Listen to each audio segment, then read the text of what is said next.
30년간 아들 하나만 보고 달려온 엄마의 등 뒤에서 아들의 싸늘한 손길이 느껴졌을 때 모든 것이 무너져 내렸습니다. 한강의 차가운 물속에서 목숨이 아닌 진짜 인생을 건져 올린 한 여인의 가슴 아픈 이야기입니다. 신비로운 이야기 속에서 따뜻한 감동과 깊은 깨달음을 느끼셨다면 구독과 좋아요로 함께 해주세요. 늘 그렇듯 세상이 가장 깊은 어둠에 잠겨 있을 때 나의 하루는 시작되었습니다. 새벽 4시. 알람 소리가 울리기도 전에 몸이 먼저 시간을 기억하고 눈을 떴습니다. 낡은 연립주택의 작은 방에는 아직 남편의 온기가 남아있는 듯 했지만 그가 세상을 떠난 지는 벌써 20년이 훌쩍 넘어가고 있었습니다. 벽에 걸린 낡은 흑백 사진 속에서 그는 여전히 30의 젊은 얼굴로 나를 향해 웃고 있었습니다. 그 웃음을 볼 때마다 나는 마음을 다잡았습니다. 당신 목까지 내가 우리 아들 하늘이 부끄럽지 않게 잘 키워내겠노라고. 부엌으로 나가 가장 먼저 하는 일은 커다란 솥에 밥물을 안치는 것이었습니다. 쌀이 씻겨나가는 소리, 솥 안에서 밥이 익어가는 구수한 냄새. 그것은 지난 30년간 내 삶의 시작을 알리는 경건한 의식과도 같았습니다. 내 가게 김밥 천국은 시장 초입의 가장 목 좋은 자리에 있었습니다. 남편이 남기고 간 약간의 돈과 닥치는 대로 일해서 모은 쌈짓돈을 합쳐 얻은 내 인생의 전부였습니다. 가게 문을 열고 들어가면 밤새 갇혀있던 퀴퀴한 공기와 함께 고소한 참기름 냄새가 뒤섞여 나를 맞았습니다. 환풍기를 켜고 낡았지만 언제나 반들반들하게 닦아놓은 조리대 위에 재료들을 하나씩 꺼내놓습니다. 노란 단무지, 길게 채 썬 우엉, 붉은 당근, 초록빛 시금치. 이 재료들을 보고 있으면 마치 내 삶의 조각들을 맞춰나가는 기분이 들었습니다.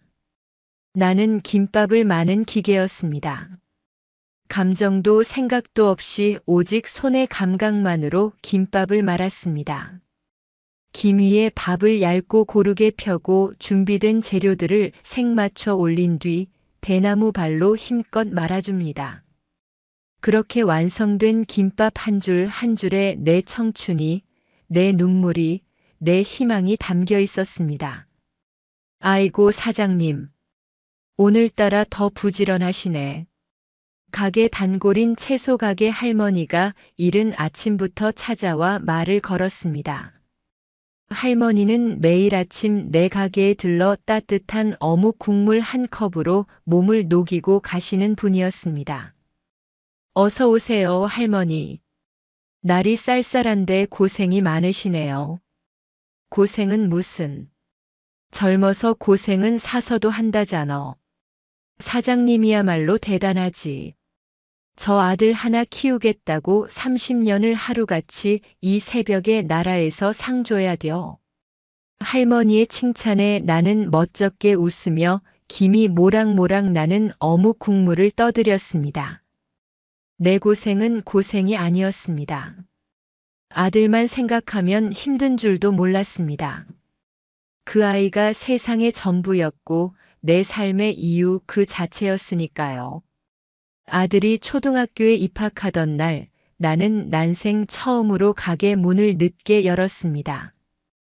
삐뚤빼뚤하게 넥타이를 맨 아들의 손을 잡고 학교까지 바래다 주던 그 길이 어찌나 꿈만 같던지.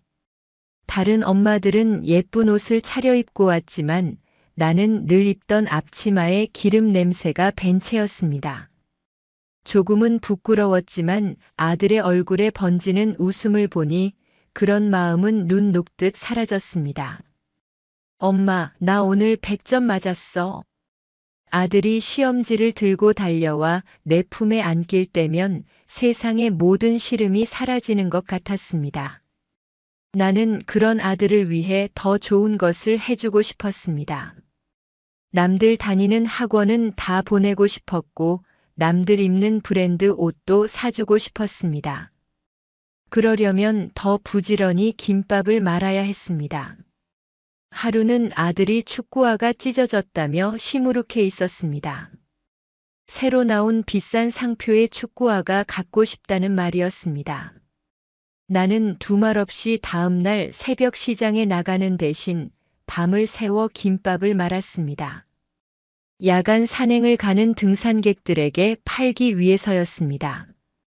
꼬박 밤을 새우고 손에 쥔 몇만 원으로 아들의 새 축구화를 샀을 때 나는 내 발에 굳은 살보다 아들의 웃는 얼굴이 더 소중했습니다. 엄마 고맙습니다. 내가 꼭 커서 엄마 호강시켜 줄게. 아들의 그 한마디는 내 모든 피로를 잊게 하는 마법의 주문이었습니다. 나는 그 말을 훈장처럼 가슴에 품고 또다시 김밥을 말았습니다. 내 손목이 시큰거리고 허리가 끊어질 듯 아파와도 괜찮았습니다. 아들의 미래를 위해서라면 이까짓 고통쯤은 아무것도 아니었습니다. 그렇게 시간은 흘렀습니다. 아들은 무럭무럭 자라났고 나는 그만큼 늙어갔습니다. 내 얼굴의 주름은 아들이 커가는 세월의 나이테였고 희끗희끗해진 머리카락은 아들을 위해 쏟아부은 사랑의 증거였습니다. 나는 내 이름 석자로 살아본 기억이 없었습니다. 언제나 누구 엄마로 불렸고 그것이 당연하다고 생각했습니다. 내 삶은 없어도 아들의 삶은 빛나기를 바랐습니다. 그것이 이 세상 모든 엄마의 마음일 테니까요. 아들의 사춘기는 유난히 혹독했습니다. 방문을 걸어 잠그고 내가 하는 말에는 대꾸도 하지 않았습니다. 다른 집 아이들처럼 엇나가지는 않을까, 나쁜 친구들과 어울리는 것은 아닐까. 나는 매일 밤 잠을 설쳤습니다. 어느 날 늦은 밤까지 아들이 돌아오지 않았습니다. 나는 가게 문을 닫고도 집으로 들어가지 못한 채 골목 어귀에 쪼그리고 앉아 아들을 기다렸습니다. 찬 바람이 옷깃을 파고들었지만 아들을 기다리는 마음의 추위만은 못했습니다. 저 멀리서 아들이 비틀거리며 걸어오는 것이 보였습니다. 친구들과 어울려 술을 마신 모양이었습니다. 나는 화가 머리끝까지 치밀었지만 그저 아들의 이름을 부르며 달려갔습니다. 아들, 왜 이렇게 늦었어? 엄마가 얼마나 걱정했는데. 아, 좀 친구들이랑 있다 보니까. 아들은 혀가 꼬인 목소리로 웅얼거렸습니다. 나는 그런 아들을 부축해 집으로 향했습니다. 술 냄새와 담배 냄새가 코를 찔렀지만 나는 아무 말도 하지 않았습니다. 그저 아들이 내 곁으로 무사히 돌아왔다는 사실만으로도 안도했습니다. 다음 날 아침 나는 아들을 위해 뜨끈한 해장국을 끓였습니다. 엄마 어제는 죄송했어요. 아들은 숙취로 괴로워하면서도 작은 목소리로 사과했습니다. 나는 그 한마디에 모든 서운함이 눈 녹듯 사라졌습니다. 괜찮다. 그래도 학생이 너무 늦게까지 술 마시고 다니는 거 아니야. 엄마 걱정한다. 알았어요. 다음부턴 안 그럴게요. 아들은 그 뒤로 한동안 말썽을 피우지 않았습니다. 나는 그것으로 만족했습니다. 아들이 엇나가지 않고 바르게만 자라준다면 더 바랄 것이 없었습니다. 아들이 고등학교를 졸업하고 대학에 합격했을 때 나는 세상을 다 얻은 것처럼 기뻤습니다. 남편의 묘소에 찾아가 아들의 합격증을 보여주며 한참을 울었습니다. 여보, 봤지? 우리 아들 이렇게 훌륭하게 자랐어. 당신이 하늘에서 지켜준 덕분이야. 아들의 대학 등록금은 내게 큰 부담이었습니다. 하지만 나는 단 한 번도 아들 앞에서 힘들다는 내색을 하지 않았습니다. 가게 문을 닫는 시간을 2시간 더 늘렸고 새벽에 나가는 시간은 1시간 더 당겼습니다. 잠을 줄이고 몸이 부서져라 이랬습니다. 아들이 과외 아르바이트를 해서 용돈을 벌겠다고 했을 때도 나는 극구 말렸습니다. 너는 공부만 열심히 하면 돼. 돈 걱정은 엄마가 다 알아서 할 테니 너는 내 미래만 생각해. 아들은 그런 나를 보며 미안한 표정을 지었습니다. 엄마, 너무 무리하지 마세요. 저 때문에 엄마가 고생하는 거 싫어요. 고생은 무슨. 엄마는 우리 아들 공부하는 뒷바라지 하는 게 세상에서 제일 큰 기쁨이야. 그러니 그런 소리 말고 밥이나 한 숟갈 더 떠. 나는 아들의 그릇에 가장 맛있는 반찬을 올려주며 환하게 웃었습니다. 내 통장의 잔고는 바닥을 보이고 있었지만 마음만은 부자였습니다. 아들이 번듯한 회사에 취직만 한다면 이 모든 고생은 다 보상받을 수 있을 것이라 믿었습니다.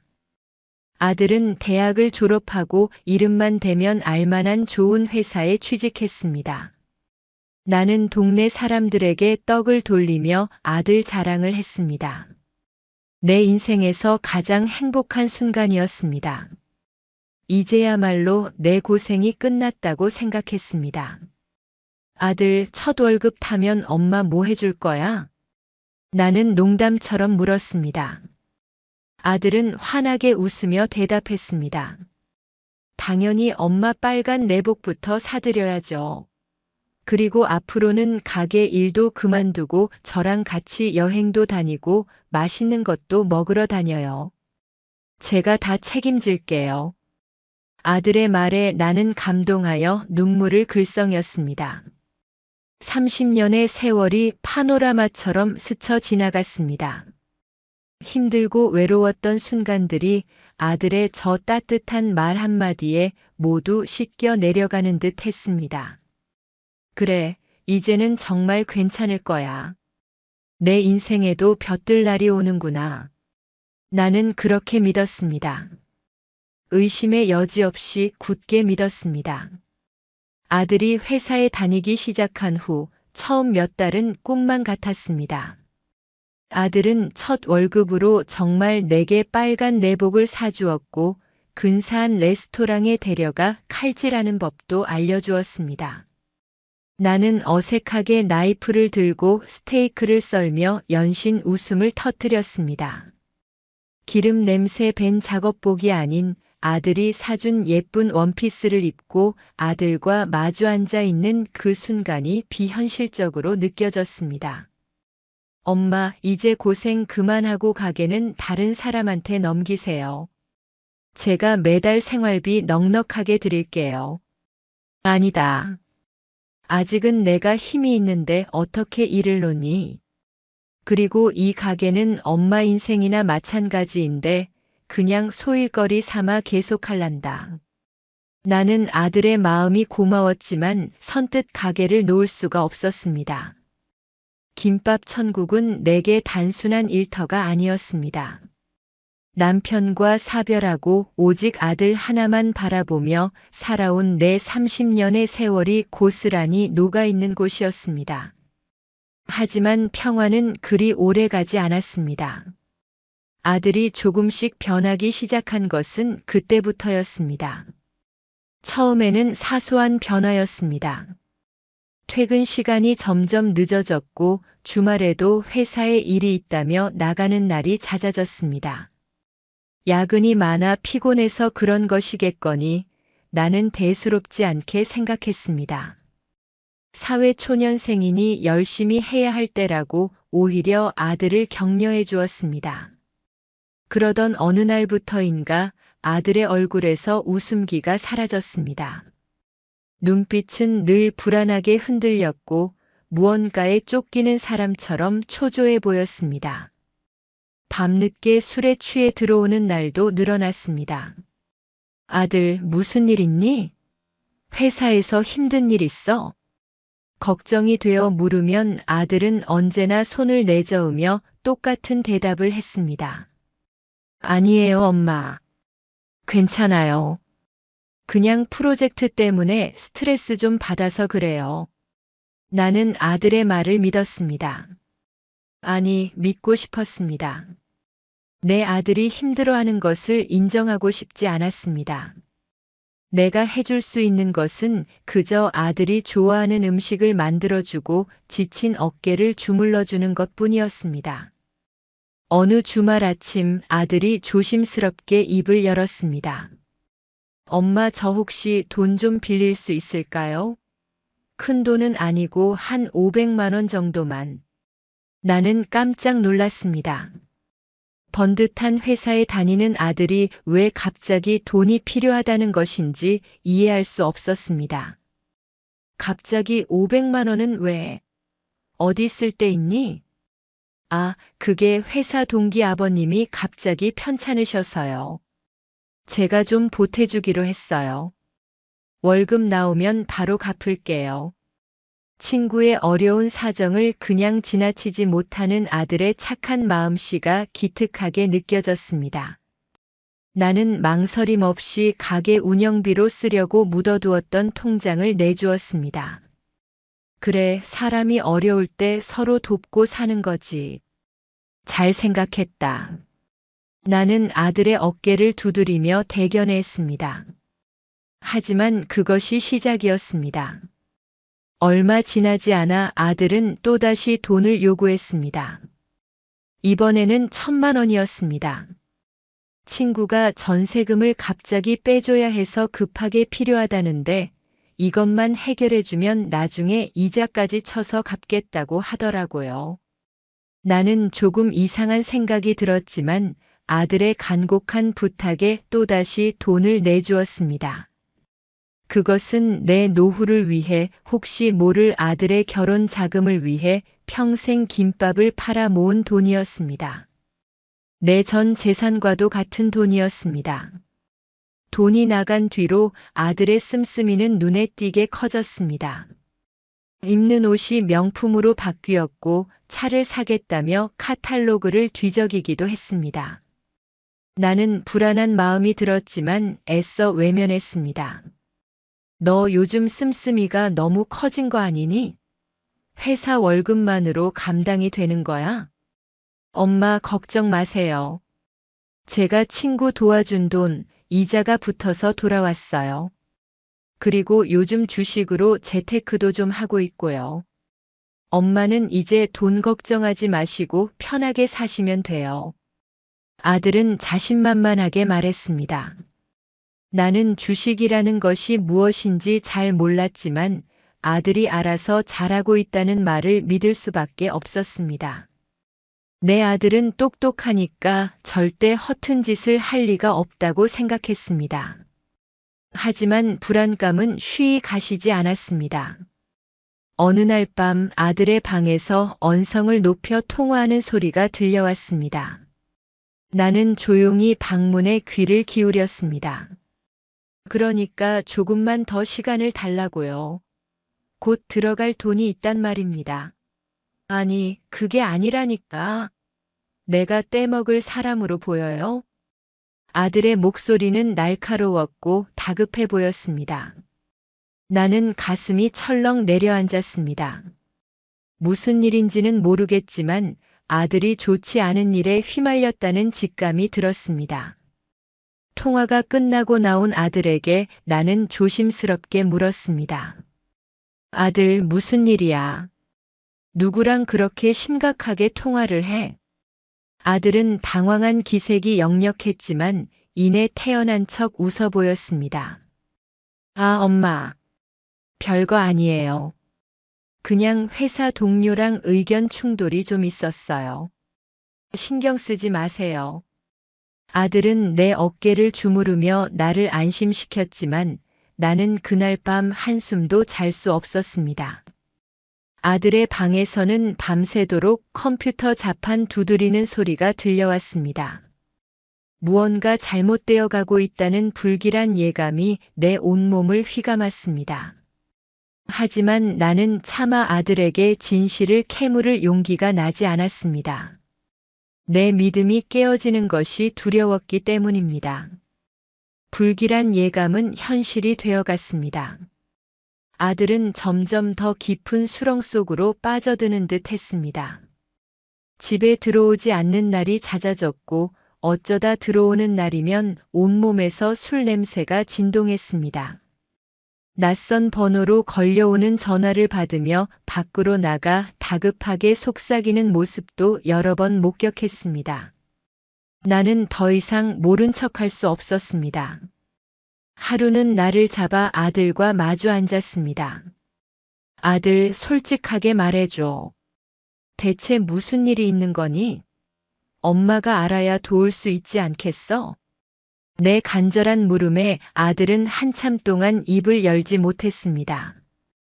그러다 이내 결심한 듯 어렵게 말문을 열었습니다. 엄마, 사실은 제가 투자를 좀 하고 있어요. 투자? 주식 말하는 거니? 비슷한 거예요. 코인이라고 요즘 젊은 사람들 사이에서 유행하는 건데 이게 잘만 하면 정말 큰 돈을 벌 수 있거든요. 제가 그걸로 돈 많이 벌어서 엄마 호강시켜 드리려고 시작한 거예요. 코인. 처음 들어보는 생소한 단어였습니다.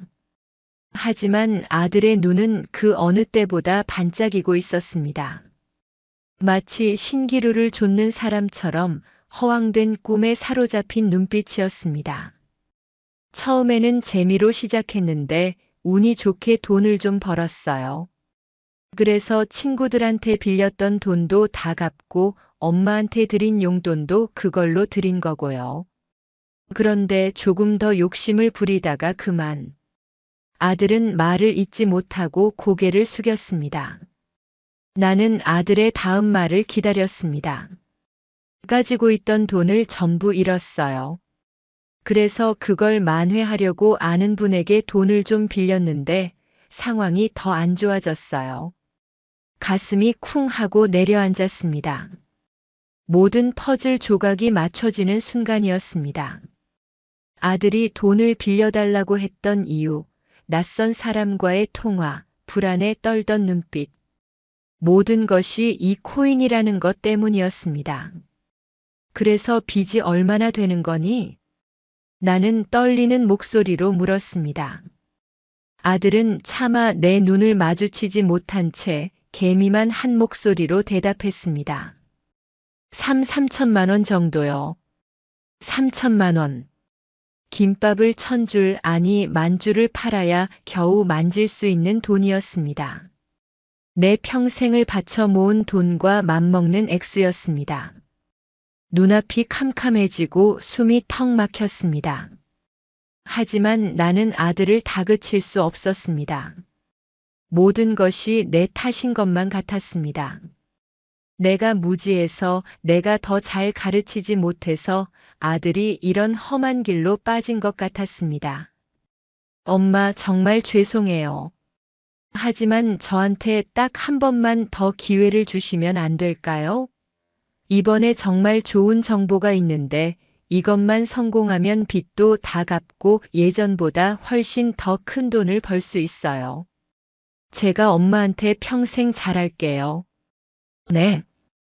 아들은 내 앞에 무릎을 꿇고 애원했습니다. 나는 갈기갈기 찢어지는 마음을 부여잡고 아들을 일으켜 세웠습니다. 내 아들이었습니다. 나를 죽이려 한 살인자도 아니고 그저 한순간의 실수로 잘못된 길에 들어선 내 아들이었습니다. 엄마인 내가 내치면 이 아이는 어디로 가겠습니까? 나는 남편이 남긴 마지막 유산이었던 작은 땅을 팔기로 결심했습니다. 언젠가 아들이 장가갈 때 집이라도 한 채 마련해주고 싶어 악착같이 지키고 있던 땅이었습니다. 이번이 정말 마지막이다. 이 돈으로 빚 깨끗하게 청산하고 다시는 그 코인이라는 거 쳐다보지도 마. 성실하게 회사 다니면서 월급 모아서 사는 게 가장 행복한 거야. 알았지? 나는 아들에게 신신당부를 하며 땅을 판 돈을 건넸습니다. 아들은 눈물을 흘리며 내게 몇 번이고 고맙다고, 다시는 실망시켜 드리지 않겠다고 맹세했습니다. 나는 그 맹세를 믿었습니다. 내 아들이 다시 올바른 길로 돌아올 것이라고 굳게 믿었습니다. 며칠간 아들은 정말 달라진 모습을 보였습니다. 칼같이 출퇴근 시간을 지켰고 주말에는 나와 함께 시간을 보내려고 노력했습니다. 우리는 함께 시장에 가서 장을 보고 거실에 마주 앉아 텔레비전을 보며 웃었습니다. 나는 잃어버렸던 아들을 되찾은 것 같아 행복했습니다. 이 평화가 영원할 것이라고 생각했습니다. 하지만 그것은 폭풍이 몰아치기 전에 고요함일 뿐이었습니다. 아들은 내 눈을 피해 또다시 코인에 손을 대고 있었습니다. 내가 준 돈으로 빚을 갚기는커녕 더 큰 액수를 투자했던 것입니다. 그리고 그 결과는 이전보다 훨씬 더 참혹했습니다. 어느 늦은 밤 현관문 두드리는 소리에 잠이 깼습니다. 문을 열자 험상궂은 인상의 남자 2명이 서 있었습니다. 김민준 씨 어머니 되시죠? 아드님 어디 있습니까? 누구신데 우리 아들을 찾으시죠? 우리가 누구인지는 아드님이 더 잘 알 겁니다. 아드님 빚이 이제 1억이 넘었습니다. 좋게 말할 때 갚으시죠. 안 그러면 이 집도 무사하지 못할 겁니다. 그들의 입에서 나온 말은 청천벽력과도 같았습니다. 1억. 내가 평생 만져보지도 못한 돈이었습니다. 나는 그 자리에 주저앉아 버렸습니다. 거짓의 그림자가 내 모든 것을 삼켜버리고 있었습니다. 아들이 만든 그 거대한 그림자 속에서 나는 길을 잃고 헤매고 있었습니다. 그날 이후 우리 집은 지옥으로 변했습니다. 험상궂은 남자들은 밤낮을 가리지 않고 찾아와 문을 두드리고 고함을 질렀습니다. 현관문에는 붉은 글씨로 빚 갚아라는 낙서가 쓰였고 가게로까지 찾아와 깽판을 부리는 통에 더 이상 장사를 할 수도 없었습니다. 아들은 완전히 폐인이 되어 방 안에 틀어박혀 나오지 않았습니다. 밥도 먹지 않고 씻지도 않고 그저 멍하니 허공만 바라볼 뿐이었습니다. 나는 그런 아들의 모습을 보며 피눈물을 흘렸습니다. 내 모든 것을 바쳐 키운 아들이 어쩌다 저 지경이 되었을까? 모든 것이 꿈이었으면 좋겠다고 수십 번, 수백 번 생각했습니다. 나는 아들을 대신해 빚쟁이들 앞에 무릎을 꿇고 빌었습니다. 제발 조금만 시간을 주세요. 제가 어떻게든 돈을 마련해 보겠습니다. 제 아들은 건드리지 말아주세요. 하지만 그들은 냉정했습니다. 그들에게 내 눈물은 아무런 소용이 없었습니다. 며칠 뒤 아들이 헬쑥한 얼굴로 방에서 나왔습니다. 그리고는 내 앞에 와서 툭 무언가를 던졌습니다. 그것은 사망보험 계약서였습니다. 보험 수익자가 아들의 이름으로 되어 있는 내 생명을 담보로 한 계약서였습니다. 엄마 이거. 나는 아들의 의도를 파악하고 온몸이 싸늘하게 굳었습니다. 이게 무슨 짓이야? 너 지금 제정신이야? 엄마, 방법이 이것밖에 없어. 이대로 가다가는 우리 둘 다 길바닥에 나앉게 생긴단 말이야. 엄마만 없으면 이 모든 빚을 다 갚고도 돈이 남아. 그럼 나 다시 시작할 수 있어. 아들의 눈은 광기로 번뜩이고 있었습니다. 더 이상 내가 알던 착하고 순한 아들의 모습이 아니었습니다. 돈에 눈이 먼 악마가 내 아들의 껍데기를 쓰고 서 있는 것 같았습니다. 나는 아들의 뺨을 세차게 내리쳤습니다.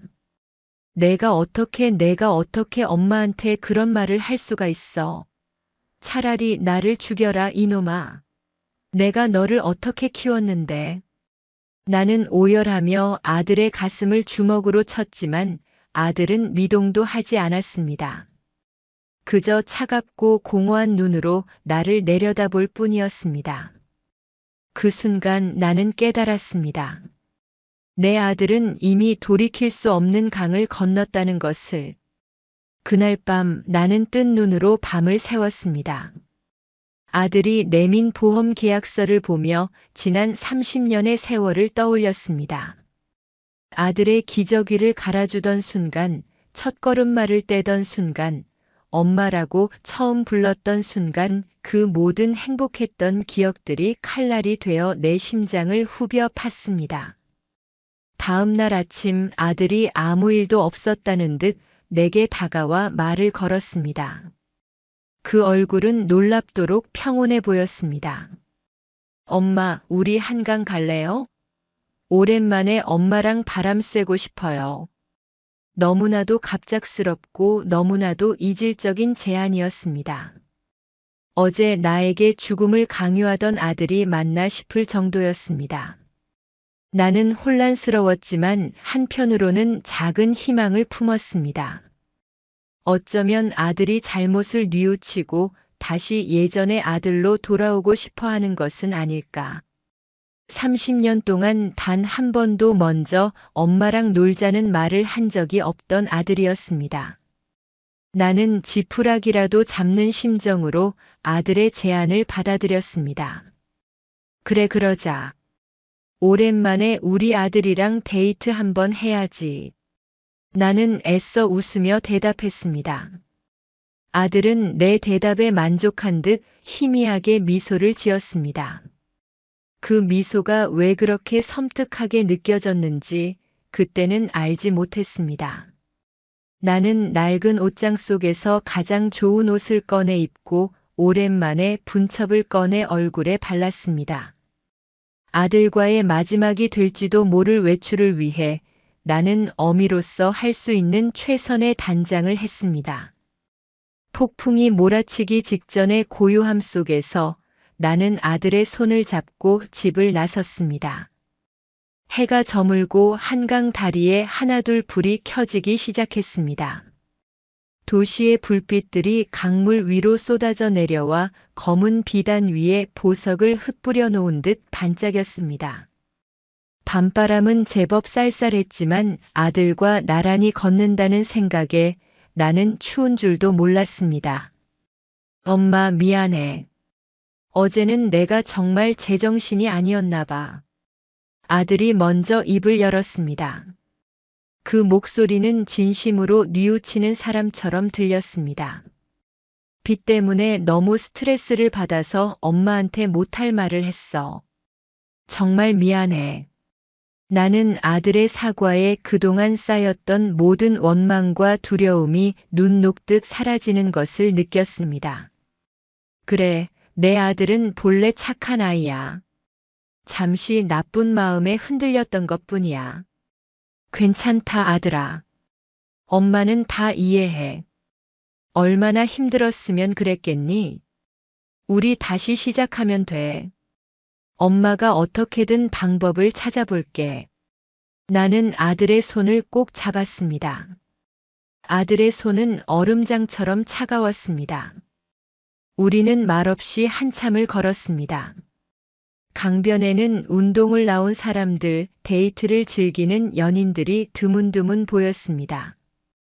그들의 행복한 모습이 왠지 모르게 우리 모자의 처지와 비교되어 가슴이 시려왔습니다. 다리 중앙쯤에 이르렀을 때 아들이 갑자기 걸음을 멈췄습니다. 그리고는 강 아래를 가만히 내려다보았습니다. 칠흑 같은 어둠 속에서 강물은 소리 없이 흐르고 있었습니다. 그 깊이를 가늠할 수 없는 검은 물이 마치 괴물의 아가리처럼 느껴져 오싹한 기분이 들었습니다. 엄마. 아들이 나를 불렀습니다. 나는 아들을 돌아보았습니다. 그의 얼굴은 가로등 불빛에 비쳐 창백하게 빛나고 있었습니다. 나 어렸을 때 엄마가 나 업고 시장에 갔던 거 기억나? 그럼 기억나지.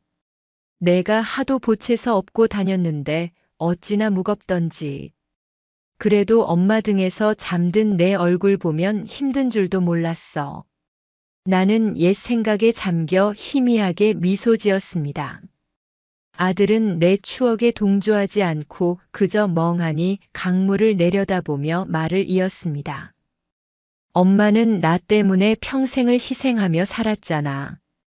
친구들이랑 여행 한 번 못 가고 예쁜 옷 한 번 못 사 입고 항상 내 뒷바라지만 하느라. 그게 왜 희생이야? 엄마는 너 키우는 게 행복이었는데. 아니, 희생이야. 엄마의 희생이 나를 이렇게 만들었어. 나를 숨막히게 했단 말이야. 아들의 목소리가 갑자기 날카로워졌습니다. 나는 당황해서 아무 말도 할 수 없었습니다. 나는 엄마의 기대에 부응해야 한다는 압박감 때문에 늘 힘들었어. 좋은 대학 가야 하고 좋은 회사 가야 하고 그게 다 엄마를 위한 거였잖아. 정작 내가 뭘 원하는지는 한 번도 물어본 적 없잖아. 아들의 갑작스러운 원망에 나는 망치로 머리를 한 대 맞은 듯 멍해졌습니다. 내가 아들을 위해 바친 30년의 세월이 아들에게는 족쇄이자 감옥이었다는 말인가. 아, 아들아, 그게 무슨. 내가 무언가 말을 하려던 그 순간이었습니다. 아들이 내 등을 향해 손을 뻗었습니다. 그의 눈빛은 더 이상 내가 알던 아들의 눈빛이 아니었습니다. 차갑고 공허하며 무감각한 낯선 이의 눈빛이었습니다. 이제 그만 엄마의 희생을 끝내줄게. 그 말을 끝으로 아들은 내 등을 힘껏 밀었습니다. 아들 뭐하니? 내 외마디 비명은 차가운 밤 공기 속으로 흩어졌습니다. 몸이 허공으로 붕 뜨는 느낌과 함께 눈앞에 주마등처럼 지난 세월이 스쳐 지나갔습니다. 남편의 임종을 지키던 순간, 아들을 처음 품에 안았던 순간, 김밥을 말며 흘렸던 수많은 눈물과 땀방울들. 차가운 강물이 내 온몸을 덮쳤습니다. 순간적으로 숨이 멎고 폐부 깊숙이 물이 파고들었습니다. 살려달라고 소리치고 싶었지만 입에서는 거품만 끓어올랐습니다. 어둠 속에서 나는 필사적으로 허우적거렸습니다. 하지만 몸은 납덩이처럼 무겁게 가라앉을 뿐이었습니다. 의식이 점점 희미해져 가는 순간 나는 다리 위에서 나를 무표정하게 내려다보고 있는 아들의 모습을 보았습니다. 내 평생을 바쳐 사랑한 아들이 나를 죽음의 구렁텅이로 밀어넣고 있었습니다. 배신감과 절망감이 차가운 강물보다 더 아프게 내 심장을 파고들었습니다. 그래, 차라리 이대로 죽는 것이 낫겠다. 내가 살아있는 것이 아들에게 짐이라면 기꺼이 죽어주리라. 모든 것을 포기하고 몸의 힘을 축 늘어뜨린 바로 그 순간이었습니다.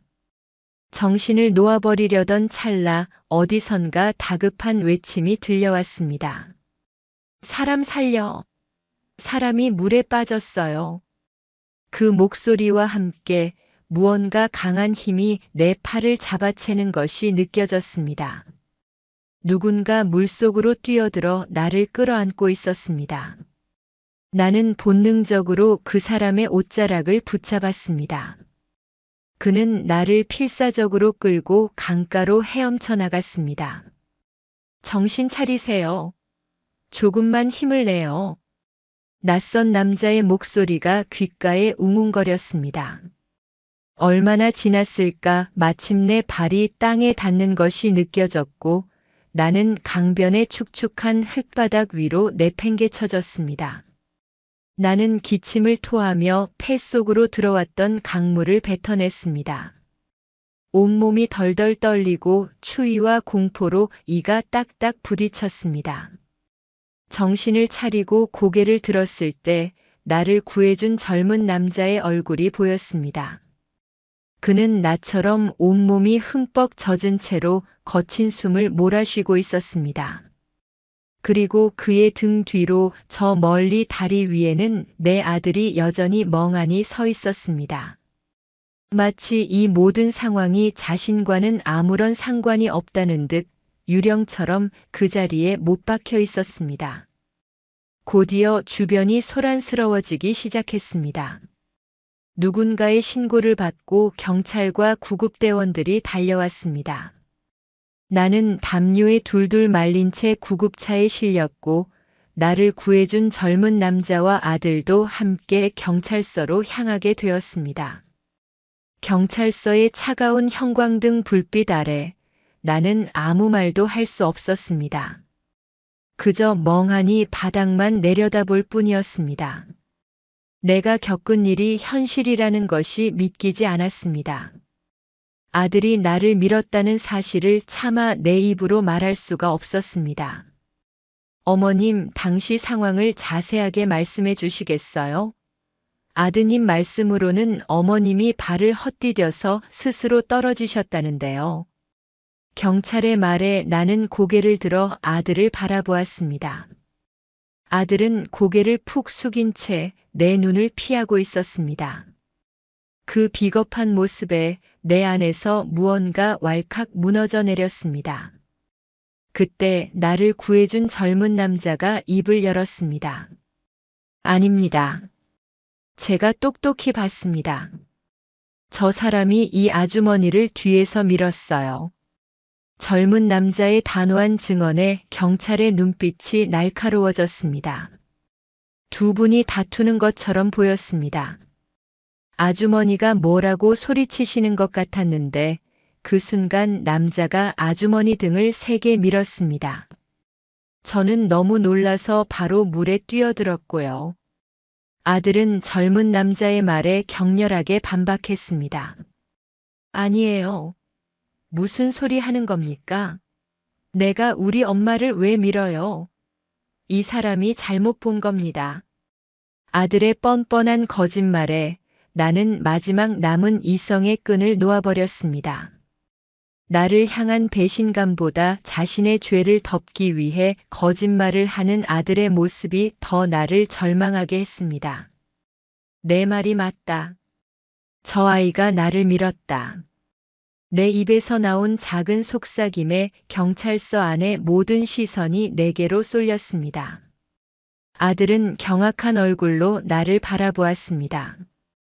아마 내가 끝까지 자신을 감싸줄 것이라고 생각했던 모양입니다. 내가 어떻게 나한테 이럴 수 있어. 나는 눈물을 흘리며 아들을 향해 울부짖었습니다. 내 울음소리가 차가운 경찰서 안에 처절하게 울려 퍼졌습니다. 경찰의 추가 조사가 이어졌고 모든 진실이 빗속으로 드러났습니다. 아들은 이미 오래전에 회사에서 해고된 상태였습니다. 코인 투자 실패로 수억 원의 빚을 졌고 불법 사채까지 끌어다 쓴 상황이었습니다. 그리고 그 빚을 한 번에 청산하고 남은 돈으로 다시 코인을 하기 위해 엄마인 나의 사망보험금을 노렸던 것입니다. 그날 한강으로 나를 불러낸 것은 처음부터 계획된 범행이었습니다. 모든 것이 밝혀진 순간 나는 더 이상 울지 않았습니다. 눈물이 말라버린 자리에는 차가운 분노와 깊은 허무함만이 남았습니다. 내 30년의 세월이, 내 모든 사랑과 희생이 결국 이런 끔찍한 비극으로 돌아왔다는 사실을 받아들일 수 없었습니다. 내 아들을 향한 믿음과 사랑이 산산조각 난 자리에는 고통스러운 진실만이 폐허처럼 남았습니다. 경찰서를 나온 나는 집으로 돌아가지 않았습니다. 아들과 함께 살았던 그 공간은 이제 내게 끔찍한 기억을 떠올리게 하는 감옥과도 같았습니다. 갈 곳이 없었던 나는 나를 구해준 젊은 남자의 도움으로 작은 쉼터에 임시로 머물게 되었습니다. 따뜻한 물로 몸을 씻고 깨끗한 옷으로 갈아입었지만 마음속의 한기는 가시지 않았습니다. 낡은 침대에 누워 눈을 감으면 차가운 강물의 감촉과 나를 내려다보던 아들의 무표정한 얼굴이 떠올라 소스라치게 놀라며 잠에서 깨어나곤 했습니다. 며칠 동안 나는 아무것도 먹지 못했습니다. 밥을 입에 넣으면 마치 모래알을 씹는 것처럼 까끌거렸고 억지로 삼키려 하면 속에서 거부하며 울컥 올라왔습니다. 내 손으로 수만 개의 김밥을 말아 아들의 입에 넣어주었지만 정작 나는 밥 한 술 제대로 넘기지 못하는 신세가 되었습니다. 쉼터의 상담 선생님이 내게 다가와 조심스럽게 말을 걸었습니다. 어머님 많이 힘드시죠? 그래도 식사는 하셔야 기운을 차리죠.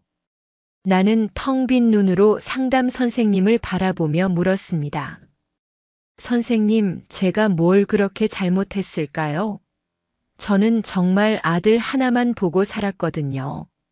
내 모든 걸 다 줬는데 왜 이렇게 됐을까요? 내 목소리는 나도 모르게 떨려 나왔습니다. 상담 선생님은 내 옆에 조용히 앉아 내 손을 잡아주었습니다. 어머님 잘못이 아니에요. 너무 자책하지 마세요. 세상에는 때로 우리가 이해할 수 없는 일들이 일어나기도 한답니다.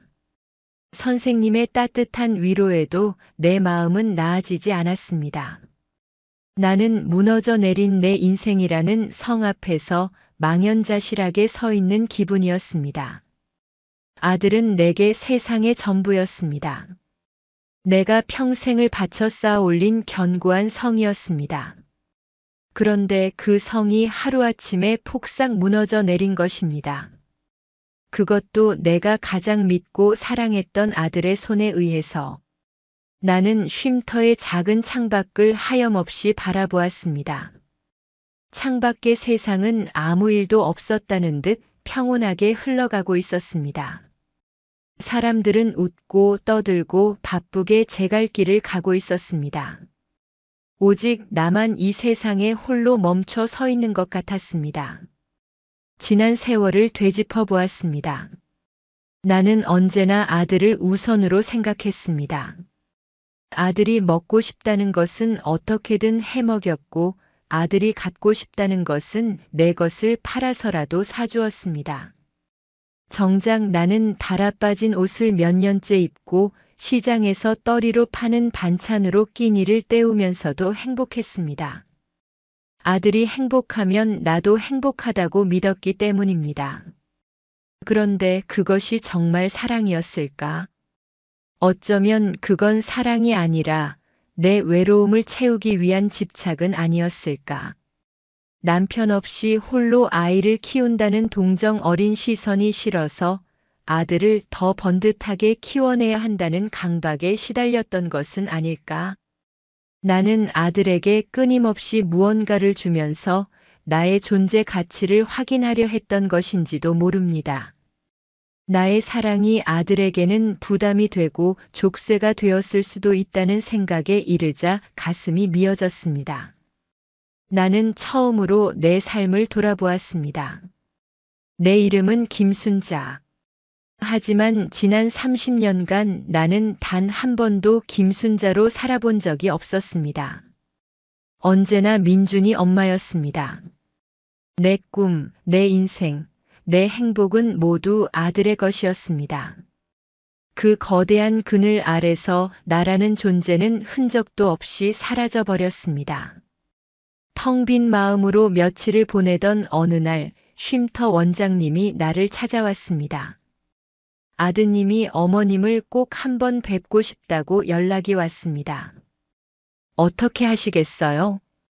그 말을 듣는 순간 멈춰있던 심장이 다시 거세게 뛰기 시작했습니다.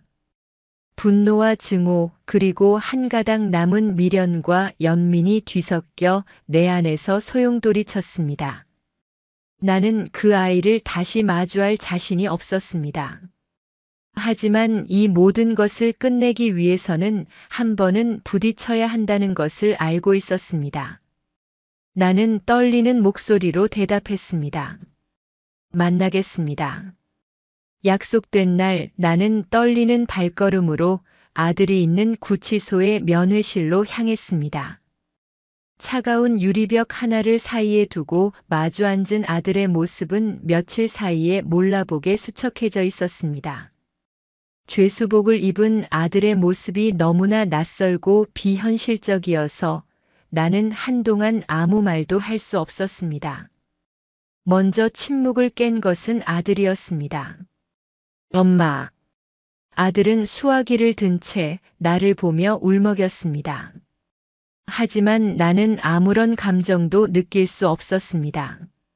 내 마음은 이미 차갑게 식어버린 잿더미와 같았습니다. 엄마, 내가 정말 잘못했어. 내가 미쳤었나 봐. 돈에 눈이 멀어서 엄마한테 그러면 안 되는 거였는데 정말 죽을 죄를 지었어. 아들은 유리벽에 이마를 기댄 채 통곡하며 용서를 빌었습니다. 그 모습을 보고 있자니 내 가슴 속에서도 뜨거운 무언가가 울컥 치밀어 올랐습니다. 30년의 세월이 주마등처럼 스쳐 지나갔습니다. 갓난아기였던 아들이 열이 펄펄 끓어 밤새 내 품에 안고 발을 동동 구르던 밤들. 처음으로 자전거를 배우다 넘어져 무릎이 까졌을 때 내 가슴이 더 아파 눈물을 글썽이던 순간들. 초등학교 운동회 날 아들이 달리기에서 1등을 했을 때 목이 터져라 아들의 이름을 부르며 기뻐했던 기억들.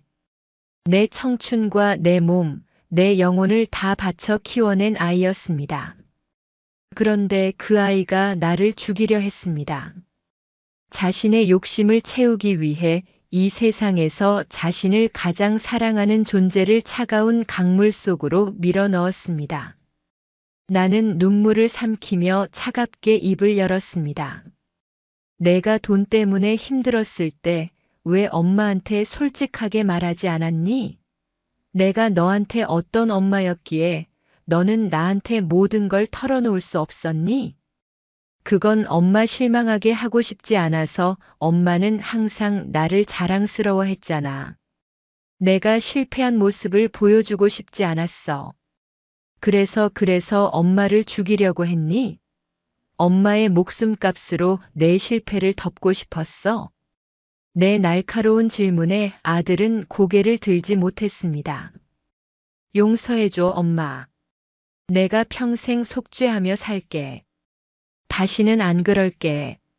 제발 나 한 번만 용서해줘. 응. 아들의 애원은 비수처럼 날아와 내 심장에 박혔습니다. 내 마음 한구석에서는 그래도 내 아들인데 내가 용서해야지 하는 목소리가 들려왔습니다. 하지만 또 다른 한편에서는 아니, 저 아이는 더 이상 내 아들이 아니야 하는 차가운 목소리가 울렸습니다. 나는 눈을 감고 깊은 숨을 내쉬었습니다. 그리고 결심했습니다. 이 지긋지긋한 고리를 끊어내야 한다고. 아들을 위해서가 아니라 온전히 나 자신을 위해서. 나는 눈을 뜨고 유리병 너머의 아들을 똑바로 쳐다보았습니다. 그리고 내 생애 가장 차갑고 단호한 목소리로 말했습니다. 나는 너를 용서할 수가 없다. 아들은 내 말에 충격을 받은 듯 멍한 얼굴로 나를 바라보았습니다. 너는 더 이상 내 아들이 아니다. 내 아들 김민주는 그날 밤 한강에 빠져 이미 죽었다고 생각할게. 그러니 너도 나를 엄마라고 부르지 마라. 너는 내 죗값을 치르고 나는 내 인생을 살 거다. 이게 내가 너에게 해줄 수 있는 마지막 이야기다. 나는 자리에서 일어섰습니다. 아들이 유리벽을 두드리며 내 이름을 절규하듯 불렀지만 나는 단 한 번도 뒤돌아보지 않았습니다. 면회실을 걸어 나오며 내 두 뺨으로 뜨거운 눈물이 흘러내렸습니다. 그것은 아들을 위한 마지막 눈물이었습니다.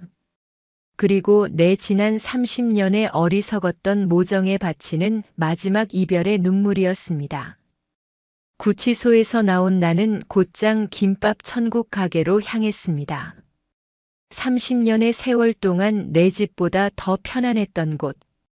하지만 이제는 그곳을 떠나야 할 때가 왔음을 직감했습니다. 가게 문을 열자 익숙한 참기름 냄새가 나를 맞았습니다. 나는 조리대와 의자, 낡은 메뉴판 하나하나를 천천히 쓸어보았습니다. 내 손때와 눈물이 묻어있는 이곳과 작별 인사를 고했습니다.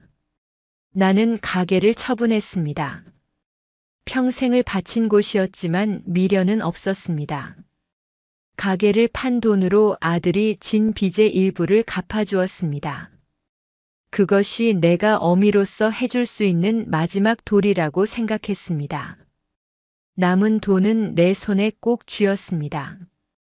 이 돈은 더 이상 민준이 엄마의 돈이 아니었습니다. 온전히 김순자의 것이었습니다. 나는 생전 처음으로 나를 위한 여행을 떠났습니다. 목적지는 정하지 않았습니다. 그저 기차표를 끊고 발길 닿는 대로 움직였습니다.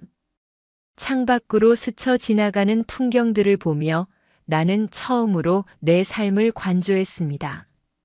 좁은 가게와 집만 오가던 내 세상이 얼마나 작았는지를 깨달았습니다. 동해의 작은 바닷가 마을에 며칠간 머물렀습니다.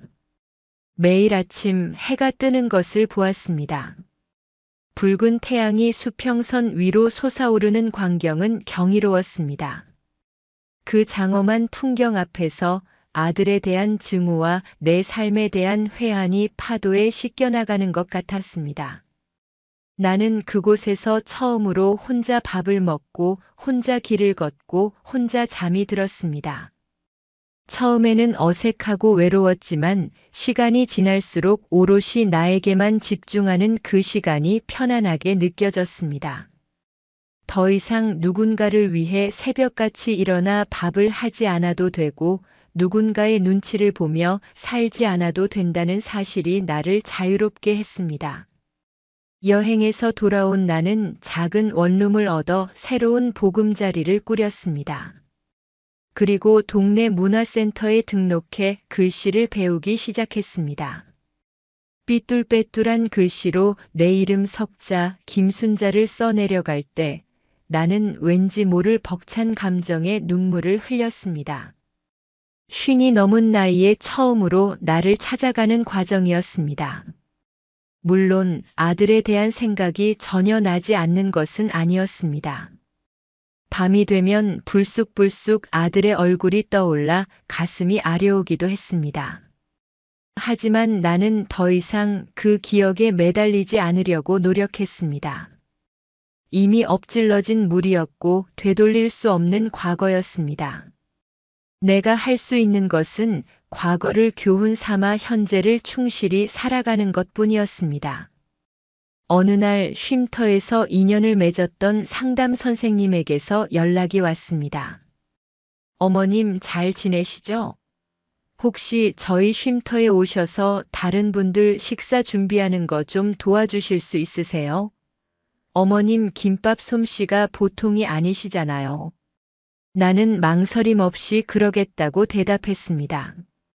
다음 날 나는 쉼터의 주방에서 다시 김밥을 말고 있었습니다. 하지만 예전과는 마음가짐이 달랐습니다.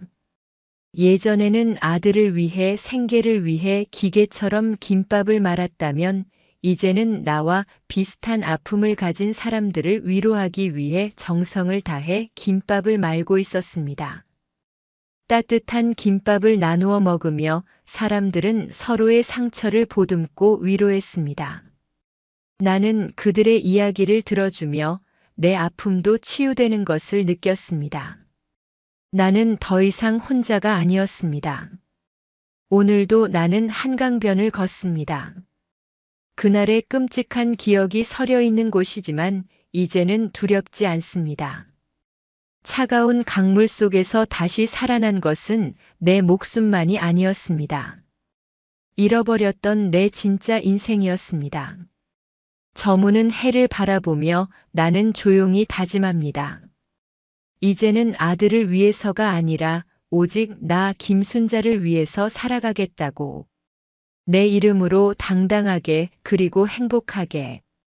진정한 사랑은 무조건적인 희생이 아니라 상대방이 독립된 인격체로 바로 설 수 있도록 지켜봐 주는 것입니다.